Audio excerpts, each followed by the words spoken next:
Morning, my name is Jamie Davis. I'm with the Huggins Financial Group. We represent the Hartford. This will be a discussion and presentation on the mortgage presentation that I do out in the field.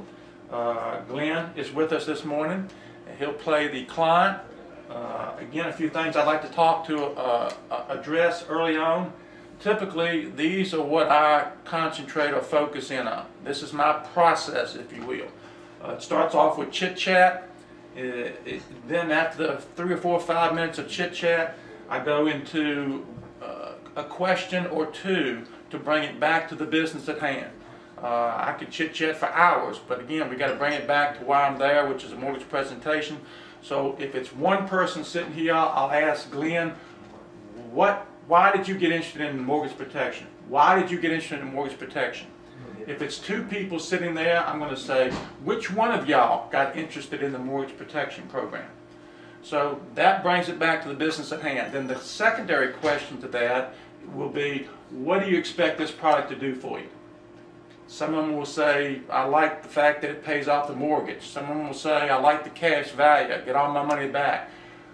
By asking that question, though, you get their quote-unquote hot button, and you can sell to that. So once I got the questions out of the way, the next part of the process is the financial needs analysis, which we call the blueprint for life.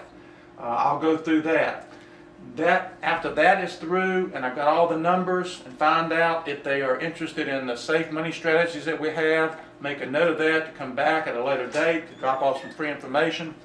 After the financial needs analysis is done, then I go to the commitment or letter page of the Hartford presentation. And again, you've got to memorize that particular part pronto. Once I get the commitment and describe the benefits, I'm into the benefits and values of the policy or program. Again, you're trying to build value in these benefits. You've got 6 benefits listed there. Again, what you're trying to do is build value into the product. The closing page, again, once you go through that, you've got to memorize that closing page, close the program, close the process, get the check, and fill out the application, get the referrals, schedule the paramedical exam. Then, once you get home, fill out the thank you letter, send it to the client, follow up on the exam, follow up on underwriting, stay in touch with the client, and deliver the policy and get more referrals. So that's the process of an actual mortgage presentation and the follow-up. Now again, a couple of things you want to remember. It's a show, not a sale. If I looked at Glenn like my next car payment, then my chances of being able to do a good job for him and for my family are going to be slim to none. So it's a show, not a sale. Remember, you are performing in front of that particular prospect. Performers, actors, entertainers are some of the highest paid people in America today. Why?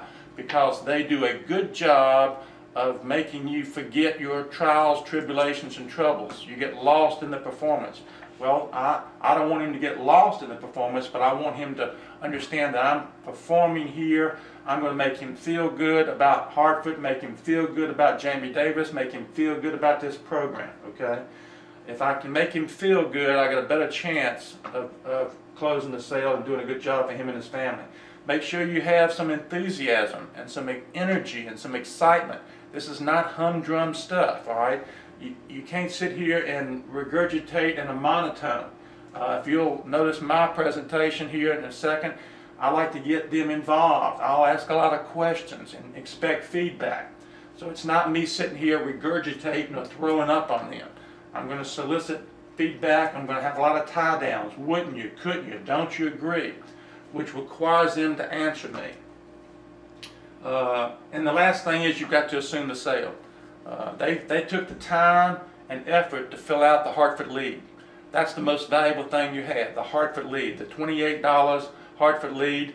They've taken the time to go find a pen or pencil, time to fill that out with the personal information, time to find an envelope and a stamp, time to put it in the mailbox, and so they're expecting someone from Hartford to give them a call. They're expecting someone there to help them with this kind of product situation. You are the expert. You are the person that can help them and their family. When you go in there, you should assume the close, assume the sale, that they want this product, that they expect this product, that they expect you to help them, okay? So that's kind of the preliminary information. Now I'm going to put that aside and pretend like I'm sitting down here for the first time with Glenn. We've dispensed with the chit-chat. I would have given him a business card when I first came in to say, again, I'm with Hartford, Huggins Financial. We represent the Hartford Glenn. Now, since it's only Glenn here, I'm going to say, Glenn, why did you get interested in the mortgage protection program? We wanted to make sure if something happened to one of us that our mortgage was paid off, we don't lose the home. Okay, so I mean, that's pretty simple. Now, what do you expect in this product to do for you? Anything other than simply pay off the home? No, not really, Jamie. I'm just wanting to make sure if I pass away, my wife's taken care of and the home's paid for. Okay, great. We can definitely do that with this product. I think you'd be very, very pleased with this product and this program that Hartford has, because if something happens to you or your wife, then the house will be paid for, clear, free of debt. Don't have to worry about anything, losing the house or anything like that. Now, I kind of like to take a step back though before we get involved in the presentation here. You're probably not like most people, Glenn, but most people when they see the old insurance guy come in, moi, think I'm going to try to sell them some huge amount of coverage. Now, I just met you, so I really don't know if you need any coverage or not. All right, what I'd like to do is ask you a few questions. That'll really point out, go through a brief analysis, that'll really point out if you have a need or not. Now, if you have a need, I'll be delighted to show you what Hartford has to offer and why thousands and thousands of folks have chosen Hartford. But on the other hand, if it points out that you really don't have a need, Glenn, then I can probably exit stage left and get out of here in a few minutes, which you probably won't have heartburn about that, will you? No, not at all. Okay, great. Does that sound like a good game plan? That sounds good. Okay, well let's get the financial needs analysis out here. Now, I use a little formula, Glenn, called DIME. All it stands for is debts, income replacement, mortgage protection, education, and final expenses. Then we're going to take into account your existing coverage and your existing assets because they can reduce the need for coverage, okay? So for instance, Glenn, if you're going to give me a check tonight that would pay for all your debts, your credit card debt, your car loans, your student loans, your business loans, all the debt that you have except for the mortgage, what would that check amount need to be for? Oh, all my debts? All your debts. Except my mortgage, probably $200,000. So $200,000 will cover all the debt you have except for the mortgage, right? Right. Okay. All right. Good. Now, income replacement, that's a big concept when it comes to protection, all right? Because you are in essence a money machine. Your income helps to support this household, right? Mm-hmm. So if something happens to good old Glenn, the money machine called Glenn, you're now gone, passed away, and your income stops.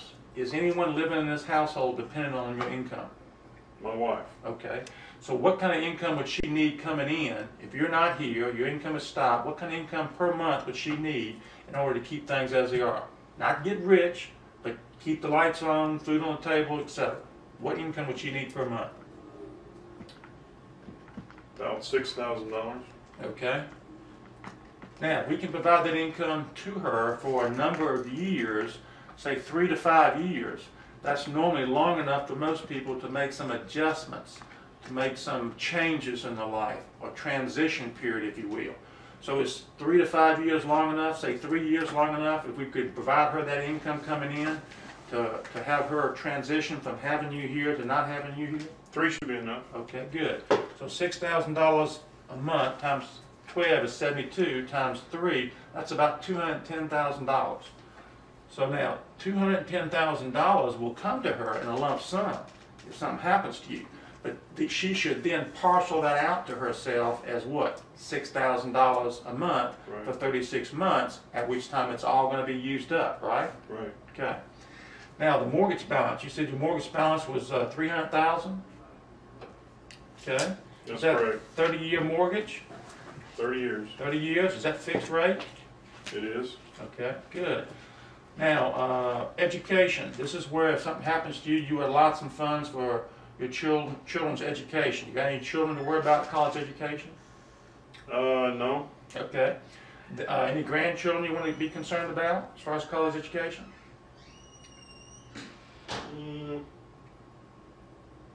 Yeah, I would like to leave $5,000 to each grandchild. I have 3 grandchildren. Okay.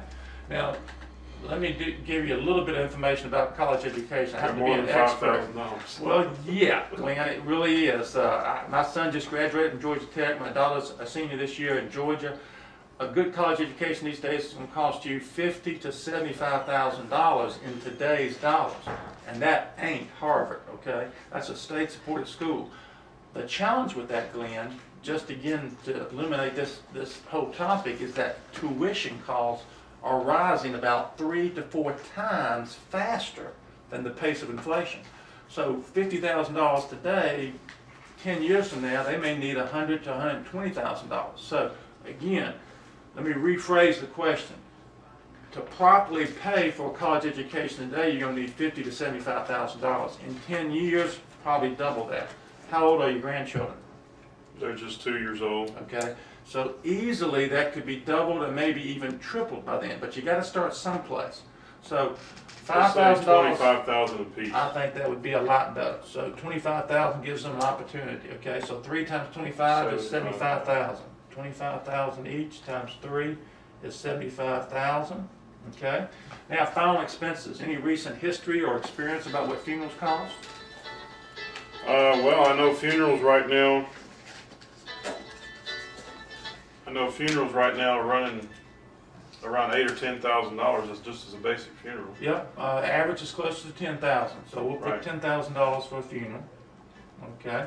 Now let's add these figures up. Okay.